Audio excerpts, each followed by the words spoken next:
Car je vous ai annoncé tout le conseil de Dieu sans en rien cacher. Acte 20, 27.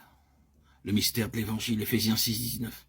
En lui, nous sommes aussi devenus héritiers, et a été prédestinés suivant la résolution de celui qui opère toutes choses d'après le conseil de sa volonté. Éphésiens 1, 11. Nous avons remarqué que le mystère de l'évangile est lié au conseil caché et profond de Dieu avant la création. Si nous voulons connaître ce qu'étaient ces conseils, cela nous est donné essentiellement dans cette lettre aux Éphésiens.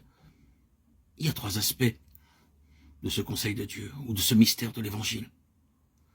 En les abordant, nous touchons peut-être à la question la plus controversée qui ait jamais été discutée dans l'Église et probablement la plus difficile qui puisse être résolue. Mais certainement, je ne pense pas que cela puisse être résolu un jour. Cependant, nous devons simplement accepter les déclarations comme un fait. Il y a 3 aspects qui couvrent l'ensemble de ce conseil de Dieu ou de ce qui est appelé le mystère de l'Évangile, le mystère ou le secret de la bonne nouvelle. Un secret, ce n'est pas quelque chose qui se trouve à la surface. Vous devez descendre plus profondément pour trouver un secret. Cela signifie qu'il y a dans la bonne nouvelle de Dieu quelque chose qui a une très profonde signification. Si Dieu a un secret, vous pouvez être sûr qu'il ne s'agit pas d'une affaire de peu d'importance. Non, c'est quelque chose d'immense. C'est le premier aspect de ce mystère, de ce secret ou du conseil de Dieu, c'est le mystère des conseils éternels. Quels sont ces conseils? Nous devons bien sûr parler le langage des hommes, mais nous ne devons pas essayer d'entrer dans de tels concepts avec notre compréhension et notre connaissance.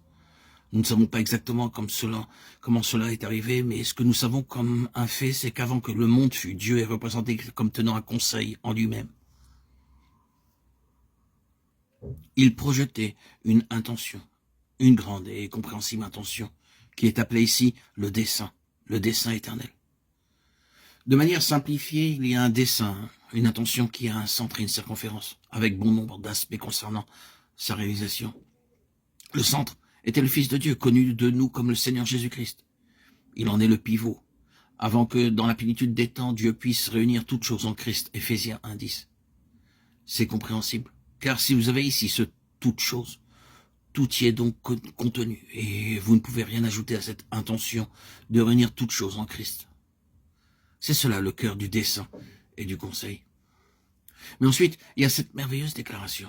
En lui, nous sommes aussi devenus héritiers, ayant été prédestinés. Et ces paroles ont alimenté tant de controverses. Il nous voyait, il nous possédait. Quand je dis « nous », je me réfère à une compagnie élue qui, en un certain temps, dans une certaine dispensation et dans l'histoire de ce monde, serait rassemblée hors des nations. Il voyait par avance chacun d'entre nous.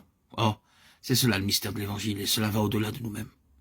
L'imagination vacille, la déclaration semble tellement fantastique. Si les termes employés signifient quelque chose, ceux qui sont concernés par cette déclaration étaient individuellement vus par avance, préconnus, choisis en Christ, et préordonnés et prédestinés. Ce sont des mots que vous ne pouvez pas maîtriser. Chaque membre de ce corps élu a été préconnu, chaque membre a été prédestiné. La prédestination n'est pas en relation avec le salut, c'est par rapport à cela que beaucoup d'interprétations ont fait fausse route. La prédestination est en relation avec un dessein spécifique, et non pas avec le salut. C'est selon son dessein en Jésus-Christ que nous avons été préconnus et préordonnés pour être conformés à l'image de son Fils. Romains 8, 29. Nous avons été prédestinés selon un dessein, c'est merveilleux à dire, et donnés à Christ. C'est comme si, avant la création, le Père, qui possédait son tout dans le Fils, nous avait ramenés pour nous redonner au Fils, car nous étions déjà à lui.